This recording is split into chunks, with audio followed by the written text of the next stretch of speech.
Bonjour à toutes et à tous, ravi de vous retrouver pour ce nouveau numéro du Journal de l'économie. On y va tout de suite avec le sommaire. 9% de taux de croissance en 2016, c'est le défi que comptent relever les autorités de la République démocratique du Congo.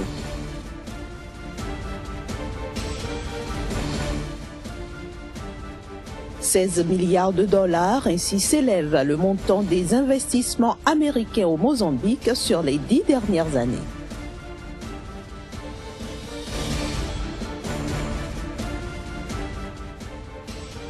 Enfin, nous irons à Hong Kong à la découverte de quelques restaurants entièrement dédiés au dessert.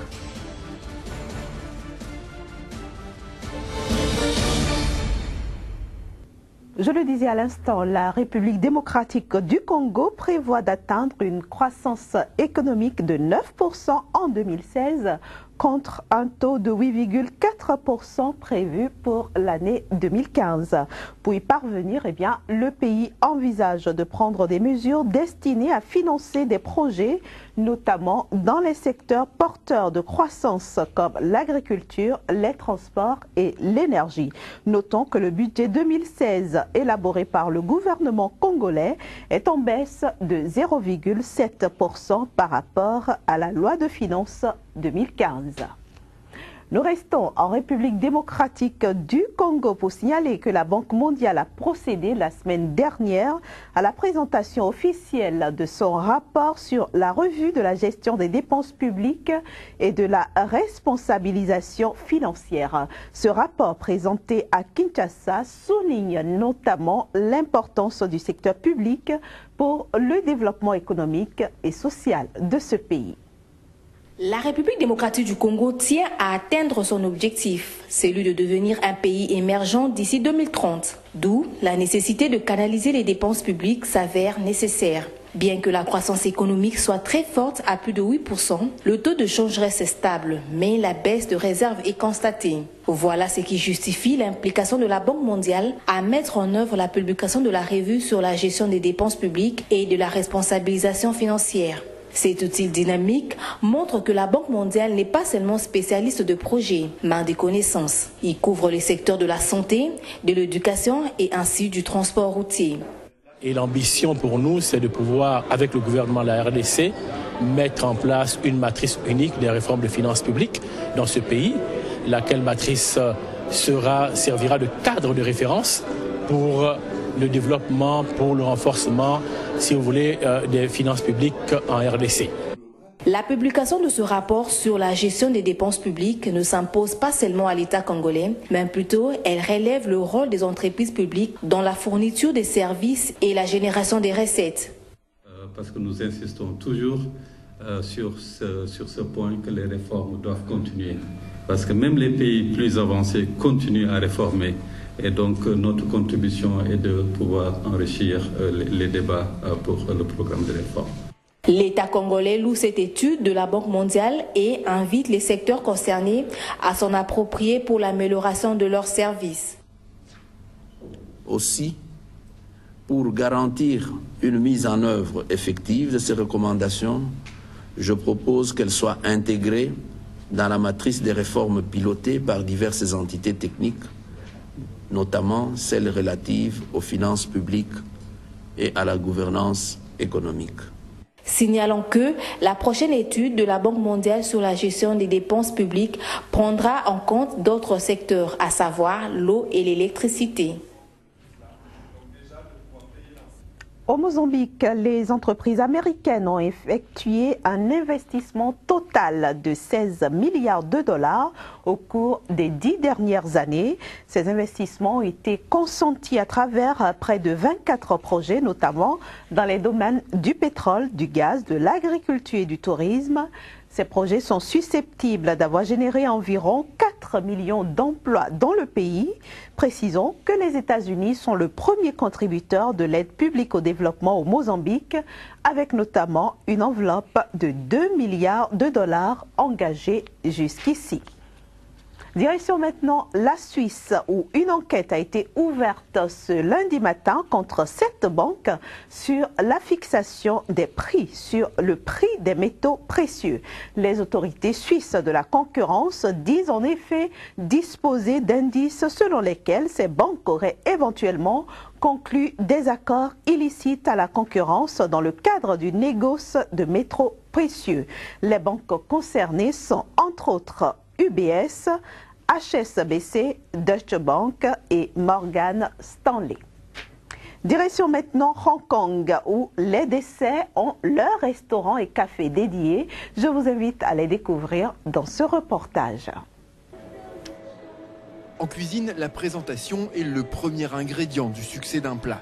La règle s'applique évidemment aussi au dessert, et elle est d'autant plus vraie à Hong Kong, ville ultra connectée où le portable est roi. La culture de la nourriture est très différente à Hong Kong. C'est une affaire de tendance. De nos jours, ce sont les photos. Les gens adorent prendre des photos de leurs plats avant de les manger.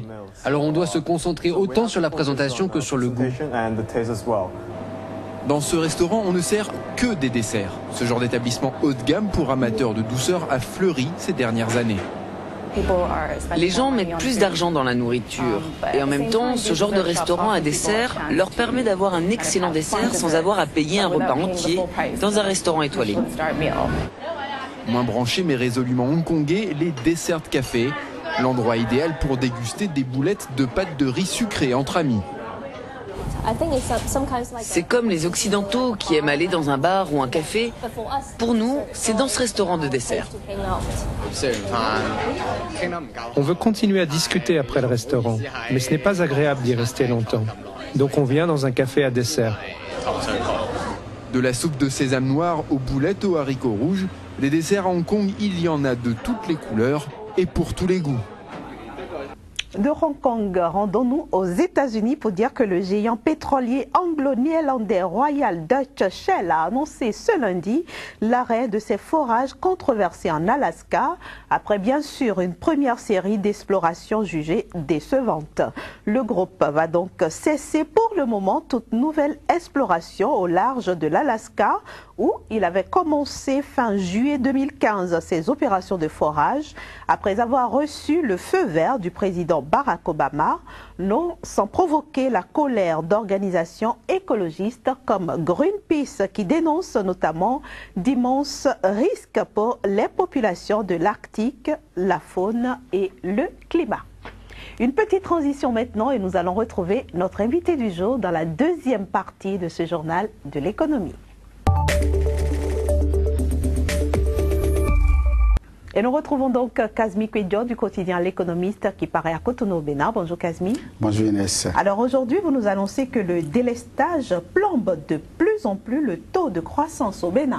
C'est ce que a révélé la Banque centrale des États de l'Afrique de l'Ouest, notamment le comité politique monétaire de cette institution-là. Eh bien, au cours du premier trimestre 2015, le délestage a frappé de plein fouet toute la nation béninoise du nord au sud et donc cette situation a provoqué le recul du taux de croissance qui était estimé à 6% en début d'année et donc ce taux a été revu à la baisse, soit 5,7%. Donc voilà ce qu'a révélé les études en la matière et c'est le délestage qui a été pointé du doigt comme premier facteur défavorable à cette croissance économique au Bénin. Donc le délestage n'a pas du tout arrangé les PME, les PMI et aussi l'État central en termes de croissance, en termes de production économique au cours du premier trimestre. Vous avez dit premier facteur, ça suppose qu'il y en a bien d'autres qui justifient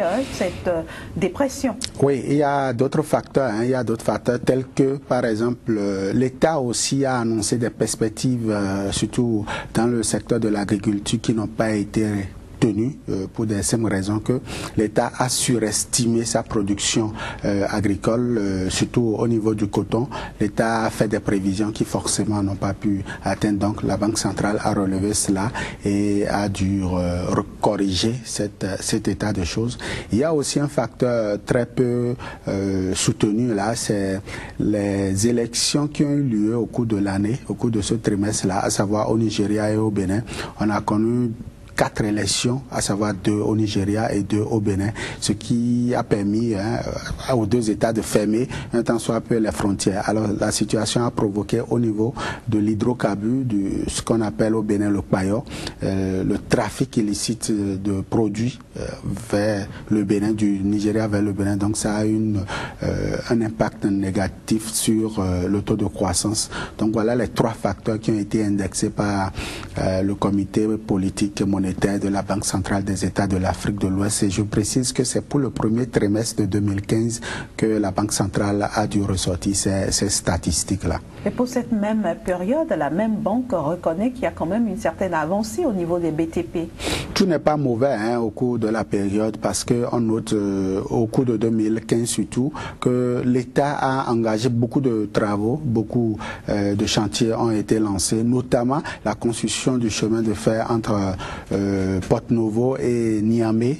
Donc le volet Bénin a permis à l'économie de se relancer un peu. Il y a aussi les travaux au niveau du secteur primaires qui aujourd'hui ont permis à l'économie de se relancer, notamment au niveau de l'agriculture. Ce n'est pas que le coton, il y a aussi les céréales qui ont permis à l'économie de se reprendre. Il y a le secteur secondaire et tertiaire, les télécommunications, notamment avec les GSM, qui ont permis à l'économie de se stabiliser. Donc on n'a pas trop senti le choc du délestage grâce à ces facteurs-là. Donc l'économie a été un peu équilibrée, ce qui a permis au pays de perdre seulement 0,3 points en pourcentage. Donc voilà un peu ce que note le comité politique monétaire de la Banque centrale. Comment se présentent les perspectives aujourd'hui? Alors, très belle information pour les Béninois certainement, avec la signature du second compact du MCI qui permettra au pays de disposer de l'énergie électrique à partir de 2007. Donc fin 2016, le pays pourra disposer d'une bonne politique en termes de production d'énergie électrique. Il y a aussi que l'agriculture, aujourd'hui, beaucoup de choses sont en train d'être corrigées au niveau du ministère de l'Agriculture afin que le secteur soit véritablement productif. On ne passera plus d'une culture de rente tel qu'on ne le voit pas le passé. Il y a beaucoup de choses qui sont annoncées dans ce secteur-là. Donc voilà. Et aussi, la bonne nouvelle, c'est qu'il n'y aura pas trop d'élections au cours de 2016 parce que les élections sont terminées. En dehors de l'élection présidentielle, c'est la seule élection d'ailleurs entre le Bénin et le Nigeria. Donc forcément, il n'y aura pas perturbation de l'activité économique liée à cela. Donc voilà. Pas mal de facteurs aujourd'hui qui annoncent quand même de bonnes choses. Maintenant, on va croiser les doigts parce que la période électorale est un peu sensible en Afrique, donc on ne sait pas encore ce que cela pouvait générer et on ne le souhaite pas. Au cas où il y aura des facteurs défavorables, c'est que